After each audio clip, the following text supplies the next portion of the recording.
During the downfall of Imperial China, a period infamously known as the Century of Humiliation, a politician loyal to the dynasty, yet in favour of modernization, would go through the toughest times of the Chinese 19th century.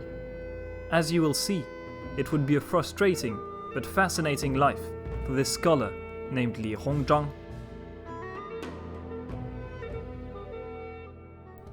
In 1823, in the eve of the events that would be known to the Chinese as the Century of Humiliation, Li Hongzhang was born near Hefei in Anhui Province in a family of scholar officials. In 1843, Li Hongzhang took the local imperial examination in Lu Prefecture, obtaining the rank of Gongsheng, which allowed him to sit the provincial or even national examinations directly, proving his talents as a scholar. His father, an official working in Beijing, encouraged him to come to the area to take the prestigious Beijing zone examinations. The next year, Li Hongzhang was successful in the tests, ranking a Juren, literally recommended person. In order to prepare for the next level, the young student took classes under Zheng Guofan, a second-grade official who would later become a prominent statesman. In 1847, using the teachings of his mentor, Li Hongzhang showed excellence at the metropolitan examinations, obtaining a Jinshi degree, somewhat equivalent of a PhD, at the age of 24. He then entered the prestigious Hanlin Academy, where in the following years he continued his education under Zheng Guofan. In the middle of the 19th century, China underwent an incredible event. A desperate young man from the south, who had failed 4 consecutive times at the imperial examinations, found refuge in Christianity, a religion that had been openly proselytized in Canton or Guangzhou since the First Opium War. The young man, Hong Xiuchuan, became so obsessed with the religion that he founded his own sect derived from Christianity, the God-worshipping Society. This organization grew stronger and more radical, and in 1851, Hong Xiuchuan and his men launched the Taiping Rebellion in Guangxi. In 2 years, the rebels captured much territory, setting their capital in Nanjing. To deal with the situation, the Qing authorities dispatched an official to raise militias in Anhui Province, where the Taiping rebels were making significant progress. The official, knowing that Li Hongzhang was from the area, decided to bring the young man with him to assist and advise him. Due to losing more territory to the rebels in 1853, the official committed suicide to avoid imperial punishment and shame. After a short service under the new governor of Anhui Province, who died in 1854 after having lost even more territory, Li Hongzhang then started serving under the official Fu Ji, who gave him troops to attack the rebels. Although his father died in 1855, Li Hongzhang was prevented from returning home to mourn and had to stay and fight. Within a year, the young ambitious scholar recaptured 2 whole counties of Anhui Province, gaining the honor to wear a peacock feather in his hat, a privilege reserved to high-ranking officials. He however disliked Fu Ji's administration. In late 1858, Li Hongzhang came to serve under Zheng Guofan, his mentor. In his office, he would draft official documents. Reportedly, the 30-year-old man lived nonchalantly, waking up late every day and generally disregarding rules and regulations. This behavior one day led his mentor Zheng Guofan to scold him, explaining that in his office, commitment to duty was the only important issue. This changed Li Hongzhang's perception of work, and he corrected his lifestyle. The city of Anqing was retaken by Zheng Guofan's imperial forces in 1861, after which he wrote a report to praise Li Hongzhang as a talent. He then sent him to Hefei to raise a militia of his own. In Hefei, the young officer recruited 25,000 men, including surrendered Taiping soldiers, enough to create 5 battalions. Zheng Guofan then dispatched him and his men to Shanghai to create another front with the Taiping rebels. The shortest route would be through sailing on the Yangtze, a river that was riddled with Taiping rebels. To avoid being attacked, 180,000 yuans were spent on renting British steamships that the Taiping would not attack. Li Hongzhang and his men could sail safely down the Yangtze. They arrived in Shanghai in 1862, where the new force trained for 3 months to become the Huai Army. In the following months, the Taiping rebels would besiege Shanghai. Li Hongzhang was promoted as governor of Jiangsu the province in which Shanghai was included. Now well established, the official and his Huai army began the attack. Unlike many of his counterparts, Li Hongzhang understood that the time of traditional weapons was at an end.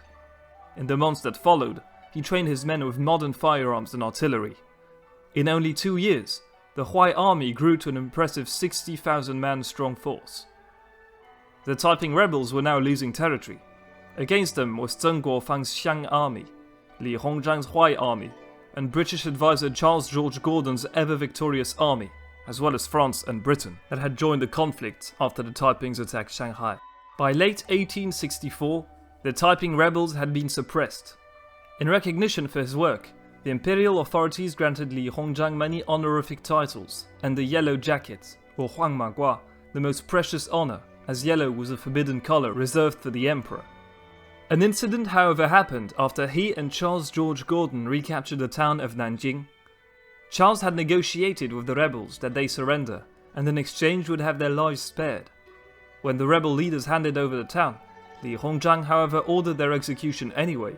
Disgusted by what Gordon saw as a most dishonorable action, the British general was reportedly outraged and picked up a nearby rifle. Infuriated, he threatened to shoot Li, who rapidly fled the scene. By now, Li Hongzhang had more than proved his worth in the eyes of the imperial authorities, gaining a noble rank and the right to wear a double-eyed peacock feather in his hat. Peace did not last long, however, as Zheng Guofang was unable to repress the Qing Rebellion in 1866 in Henan and Shandong. Li Hongzhang was dispatched once more and was eventually able to crush the rebels in 1868. After having been appointed as Viceroy of Huguang in 1867, Li Hongzhang was sent to deal with a new situation. Since the end of the Second Opium War, Christian missionaries were allowed to preach everywhere in China. Anti-Christian sentiment developed as well, and in the 1860s, nationalist Chinese attacked and killed Christians, mainly French Catholic priests and nuns. This sparked diplomatic tensions, and Li Hongzhang had to talk to bishops, and then met with the French ambassador to China, Count Julien de Rochechouart. Before both parties could reach a satisfactory conclusion, Li Hongzhang was ordered to prepare to leave for Guizhou province, where the Miao people were rebelling. Before leaving, he was however reassigned, this time to deal with the Muslim Dongan revolt in the north. Upon reaching Xi'an in 1870, he was reassigned once more, this time to deal with an anti-Christian massacre in Tianjin. These rapid changes showed that the Qing Dynasty was completely disorganized at the period. In Tianjin, the massacre affected mainly French priests and nuns, as well as other foreigners and local converts. Rumors had it that the French were dispatching war vessels, and the Chinese authorities were panicking. After negotiations, the situation was settled, but foreign presence in Tianjin was reinforced. From this point, Li Hongzhang was appointed as Minister of Beiyang and Viceroy of Zhili. He would also act as a diplomat for the years to come. His first formal experience came in 1871, when he signed the Sino-Japanese Friendship and Trade Treaty with the rising Empire of Japan that was starting to industrialize at an alarming rate. In the same nationalist and anti-foreign sentiment, a British diplomat and explorer, Augustus Margery, was assassinated. This murder spiked a diplomatic crisis between China and Britain. Li Hongzhang was sent to negotiate with Sir Thomas Wade, sinologist and precursor to the Wade-Giles romanization system for Mandarin Chinese. This affair concluded with the signing of the Yantai Treaty that granted British citizens extraterritorial privileges in China and forced the opening of several ports. In 1882, due to an internal struggle in Korea controlled by the Joseon dynasty that was a vassal state to the Qing Empire, Li Hongzhang, responsible for relations with the country, dispatched thousands from his Huai army into the Korean peninsula. In 1884, the Japanese supported a pro-Japanese coup against the King of Korea, but the Chinese troops of the Huai army, led by a rising general, Yuan Shikai, prevented it. Due to this event, tensions arose between Japan and China. In order to defuse the situation, Li Hongzhang and Ito Hirobumi signed the 1885 Tianjin Convention that guaranteed the status quo over Korea. Much like with his army, Li Hongzhang was openly supportive of westernization and modernization for the whole country, realizing that China was ultimately no match to the Western powers and to modernizing Japan. As Viceroy of Zhili, he ordered and supervised the development of infrastructure, such as railroads and telegraph lines in the country. He also sponsored the foundation of modern schools and academies to operate Western technologies. Strong conservatism in the court, however, led to the abortion of many of his projects. In February 1885, Li Hongzhang would found the very first modern Chinese military academy in Tianjin that employed German advisors. The Viceroy also developed coastal defenses and encouraged investment into the Beiyang Fleet, one of China's 4 fleets, which was under his control, as he understood that the Japanese, who were growing increasingly imperialist, were becoming a serious threat. But before any military action against Japan could happen, China would have to face yet another Western advance on the Chinese sphere. France, that had been expanding its colonial territory in Indochina by establishing the Protectorate of Annam, now coveted control over Tonkin, an area traditionally on the Chinese Protectorate.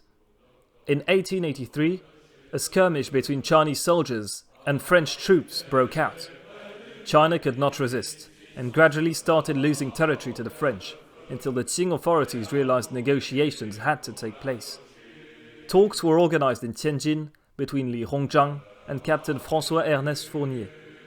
They were concluded with the 1884 Tientsin Accord that forced Chinese withdrawal from Tonkin, defined borders and re-established trade. Nonetheless, a French officer on the field did not respect the deal and continued fighting. As a recent pro-colonial change of government in France took place that encouraged him, conflict escalated into a full-scale Sino-French war.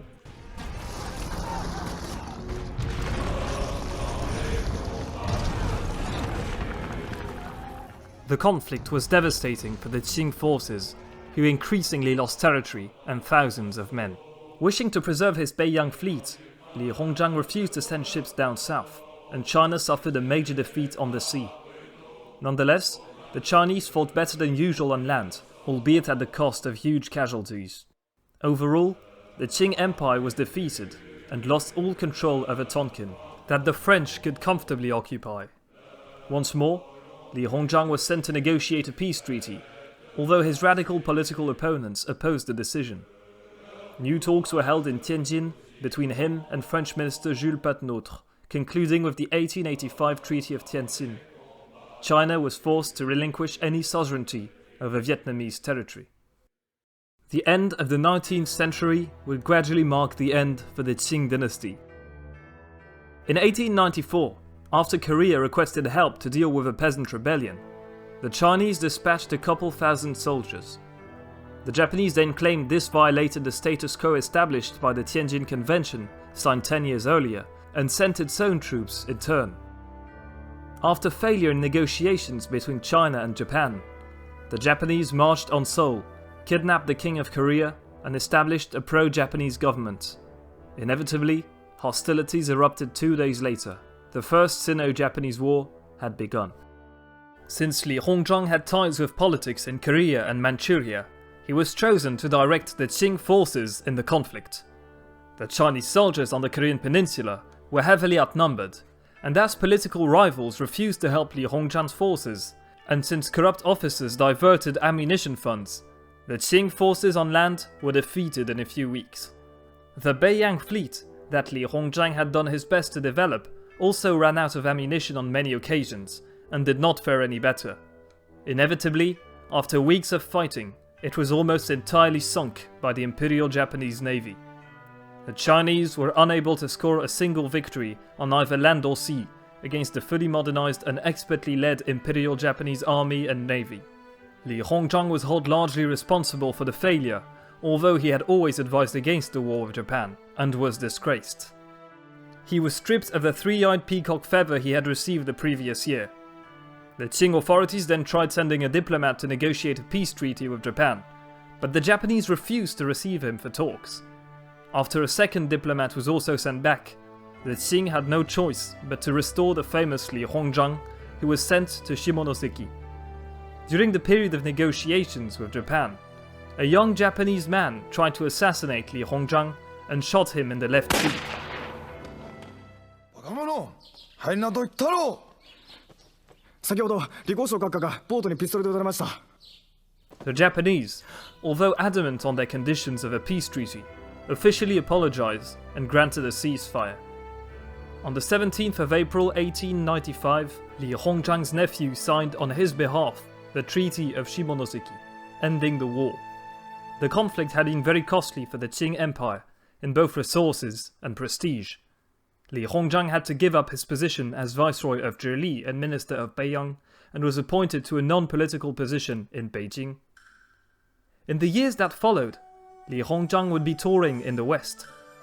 In 1896, for the coronation of Tsar Nicholas II of Russia, the Russians insisted that Li Hongzhang be the delegate to represent China, as he had had many talks with Russian officials before. The dignitary therefore travelled to St. Petersburg and attended the ceremony. In Russia, he was forced into signing the Sino-Russian secret treaty that covertly granted Russia rights in Manchuria. From Russia, Li Hongzhang decided to go round the world back, as infrastructure between Russia and China was not developed. He passed through Germany, where he and his retinue paid a visit to Kaiser Wilhelm II and Otto von Bismarck. Li Hongzhang then went to the Netherlands, Belgium and France, where he met French President Félix Faure. After reaching Britain, where he had an audience with Queen Victoria, he was made a Knight Grand Cross of the Royal Victorian Order by the monarch on the 5th of August. He had now visited the main states of Europe and took a ship for a transatlantic journey. He arrived in the United States and was rapidly received by American President Cleveland in Washington, D.C. Finally, after an ultimate visit to Vancouver, Li Hongzhang sailed back home. Upon the journey back, his ship stopped off in Japan to resupply, but he refused to disembark on land. Back in China, he was appointed as Viceroy of Liangguang in 1899. There, Li Hongzhang swore to eradicate a rampant problem, gambling. But before he could accomplish much, another rebellion would interrupt his work. Revolted by the Manchu authorities and perceived invasion of foreign influence, bands of Han Chinese peasants rose up in arms in the Boxer Rebellion. The Boxers besieged the Foreign Legations Quarter in Beijing, drawing 8 Western nations to ally against them. Initially against the Boxers, the Qing authorities, now controlled by Empress Dowager Cixi, allied themselves to the rebels. The imperial decree of declaration of war against the foreign powers was issued to officials throughout the country. In the southeast, rational governors understood the madness of entering war against the 8-nation alliance. Leading them was Li Hongzhang, who immediately telegraphed back, saying, "This is a false decree. The provinces of Guangdong and Guangxi won't obey." A coalition of governors, including Yuan Shikai in Shandong, banded together into the Mutual Protection of Southeast China. The governors and viceroys in this organization refused to go to war against the foreign powers. This was the first major event where Han officials refused to obey the Qing imperial court.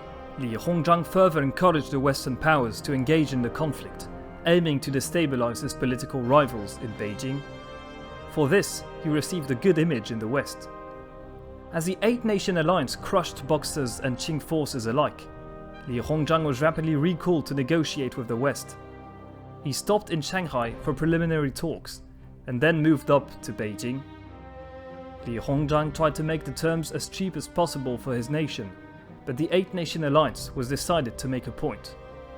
After months of negotiations, the Boxer Protocol was signed by each nation's delegate on the 7th of September 1901.